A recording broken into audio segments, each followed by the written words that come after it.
Wow. And that, wow.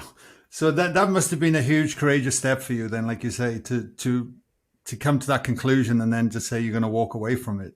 Because I feel many of us in our lives have those identity crises regardless of where they're at or where they're hurt, or am I on Right. purpose? What is going on in my relationship? So to be able to do that at a young age, did you think about it? Was it freeing? Was it simple? Or at that point you were like, wow, I realize here if I move on, there's no going back kind of thing? Yeah, it was extremely terrifying at that age because your whole security blanket is your religion. And oh, everyone else here believes what I believe. So that's my sense of security in life. I have certainty that I'm going to heaven when I die because everyone else does too. So it's like, am I willing to abandon all of that certainty that these people give me in this religion? And then am I willing to know that all my friends, probably most of my family, are going to denounce me as a heretic if I tell them what I really believe? So like it was probably a 3 or 4 year journey before I finally pulled the plug. Because even before I got that job, I'd gone to college at Oral Roberts University in Oklahoma and was already kind of red pilled out of religion then, and was like, man, I got to figure out what I believe, because so much of what Mhm. is being taught at this school, I definitely don't believe.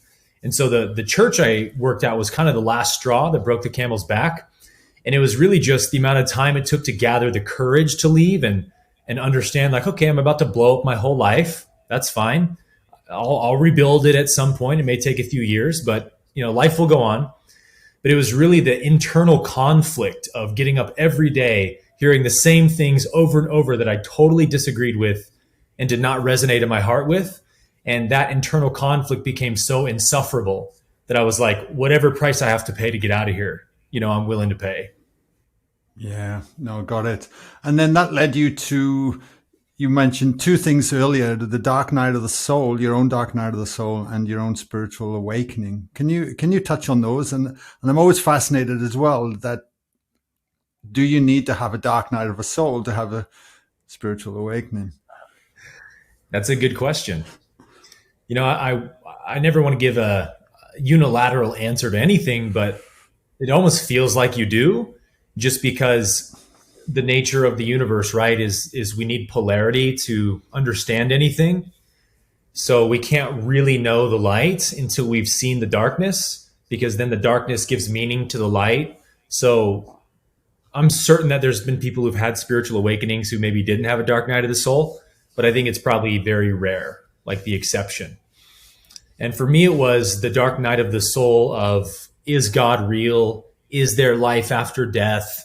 Is there meaning to my existence? Those were the really like existential questions that I wanted answers for, but I didn't want to fool myself and just like pat myself on the back with some nice answer and say, oh yeah, there's meaning, don't worry. It was like, no, I need to know what's true, even if the truth is terrifying. As long as I know what's true, I'll be happy, or at least I can die in peace or something, right? And I sort of had to question my own sanity too for a while, because I'd had such a deep and intimate relationship with the divine as a Christian. I would talk to God. I experienced miracles and the supernatural all the time. And so when I deconstructed the monolithic, monotheistic version of God, it was like, who have I been talking to this whole time? Whose love have I been feeling? What miracles have been manifesting? Like, from what power did those things come from? And that's why I think I found answers so quickly, is that for the first time, I wasn't sticking to a rigid viewpoint of something, but it was like, I just want to know what's true, man. I don't care what it is. I don't care if it goes against everything I believed before.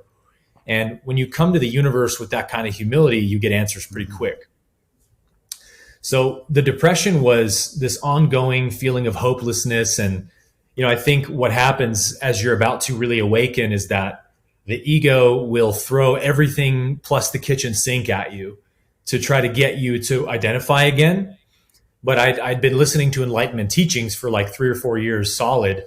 And so I understood, like, there is no separate self. The ego is an illusion, but I had no experience of it. And I was still fully identified as the body, as the person. So the ego was doing whatever it could to keep me in identification with it. And it was this, life is hopeless, just end yourself. There's no reason to be here. What's the purpose of it all? And like deep down, I knew these thoughts were lies. But you know how it is when you're suffering from depression like that. It just seems to be so real. It feels so real. And you're just giving reality to those ideas.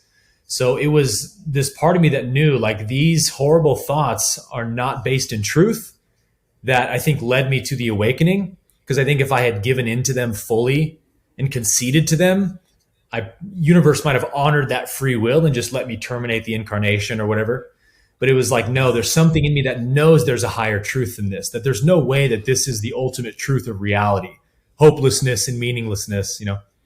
So what had happened was I was working at Google at the time as a personal trainer, and I would go up to this balcony above my gym on my lunch break to listen to Eckhart Tolle while I had my lunch.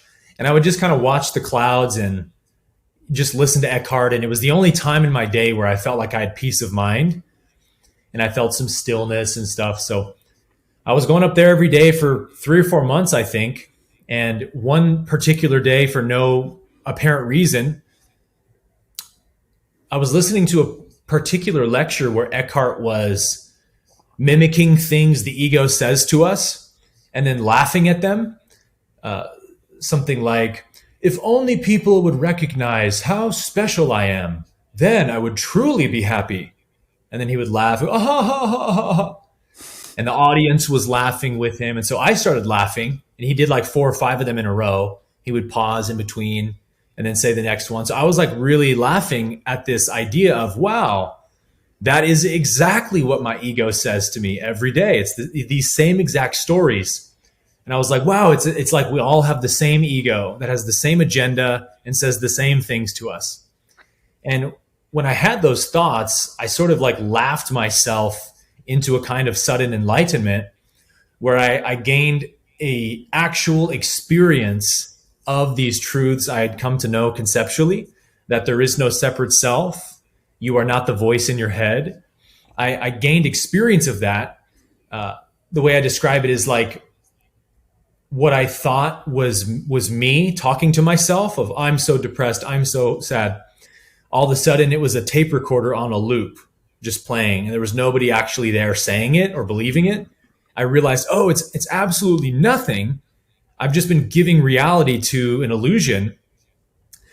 And so I just experienced a kind of 2-week period from that point of incredible oneness and expansiveness into reality, where I just saw the true nature of reality beyond the separate self of there's just one being here. And I am that being and everyone's that being. And it's just knowing itself in an infinite variety of forms. And it's like the most beautiful, wonderful thing that could ever be imagined is what's happening. And so I spent 2 weeks like that until I woke up on day 14 and looked at my phone when my alarm went off, and I noticed it had been 2 weeks to the day. I had been in this kind of samadhi state. And the first egoic thought came back online, and it said, wow, it's been 2 full weeks. I wonder if I'm enlightened now. And I didn't catch that was the ego coming back, trying to claim that state. You know, there's a person who is enlightened, right? And so I was thinking about that during the day. Oh, I wonder if I'm enlightened now. And like, is this enlightenment?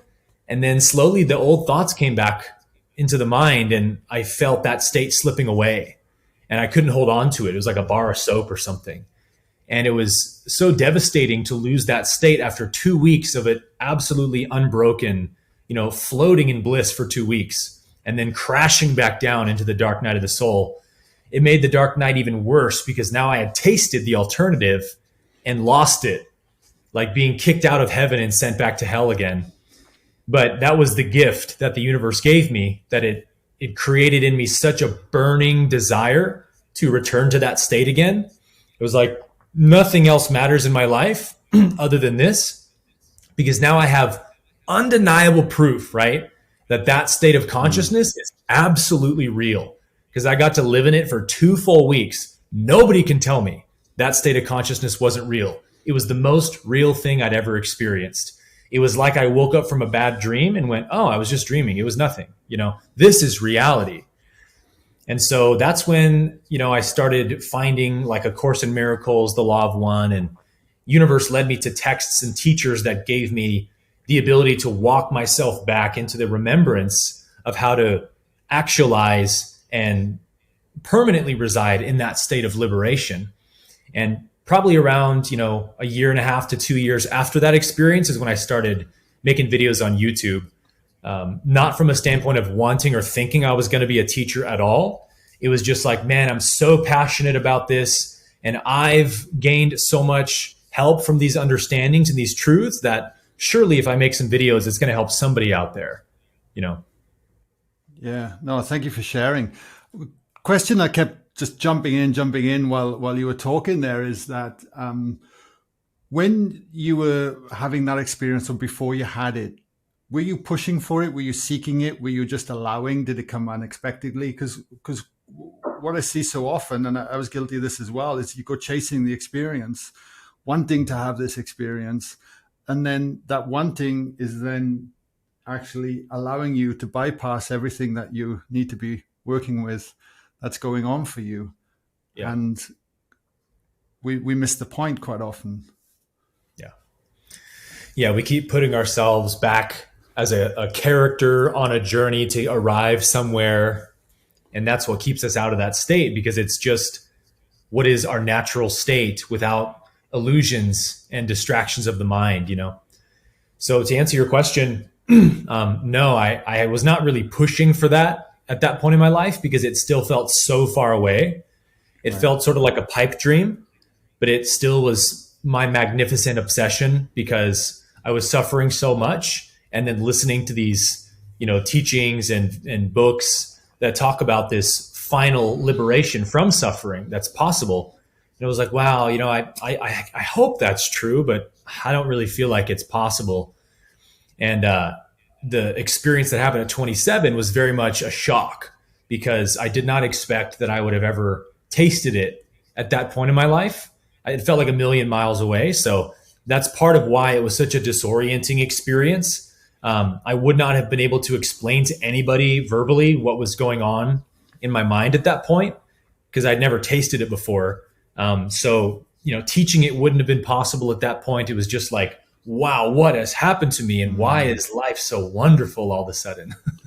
Yeah, okay, fair enough. And when did you leave Google then? Was that another big moment in your life? Because when you have an experience like that, how do you then turn up for work the next day? Oh yeah, because that was the problem I was having. It's like, how do you integrate it? After that experience wore off and the suffering came back, man, I went up to the same seat every day, got the same meal, listened to the same Eckhart lecture. Okay, any minute now, enlightenment will dawn again, and it never did. One thing that was interesting though was that I learned that if I smoked cannabis, it would bring me back into that state.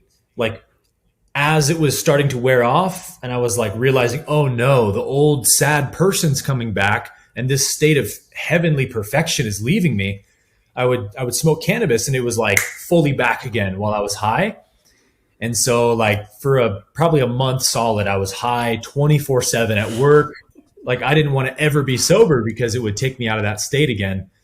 But that was what created the fear in the back of my mind of like, no, this state is leaving you, and I'm coming back to get you. And I have a lot of vengeance, against you now for what you just did to me for those 2 weeks. It felt like I locked my ego in a broom closet or something for 2 weeks, and it finally like wiggled its way out, and it was coming for blood, And it did. It made my life even worse than it was before, because it had so much more of a story to weaponize against me of like, you were given a free sample of enlightenment. You couldn't even hang on to it. You weren't worthy of it. You got kicked out because you're not enlightened enough, man. It's not for you in this life. It was just a little transient experience you had.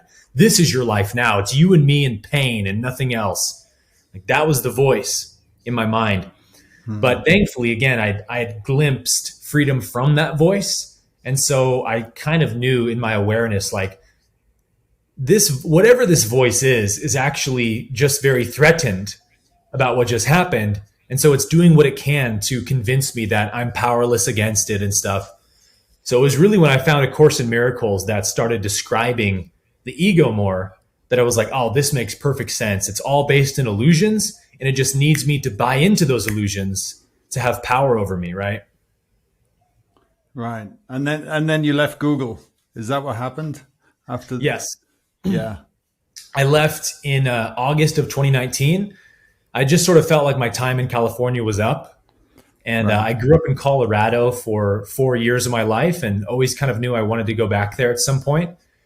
And so I just felt like it's really hard to survive in the Bay Area as a single person, first of all. And I was just getting tired of the rat race every day. So I felt a strong calling to move to Colorado. And I just went, I'm just going to follow that voice. And so I just quit my job, which was definitely scary at the time because it was a good enough paying job that I could do what I loved for a living and make a decent living out of it. And I didn't know what I was going to do in Colorado, but saved up some money, quit my job, and just drove out to Boulder and got an apartment and just started my life over. And that's when like my career sort of took off almost overnight from that point.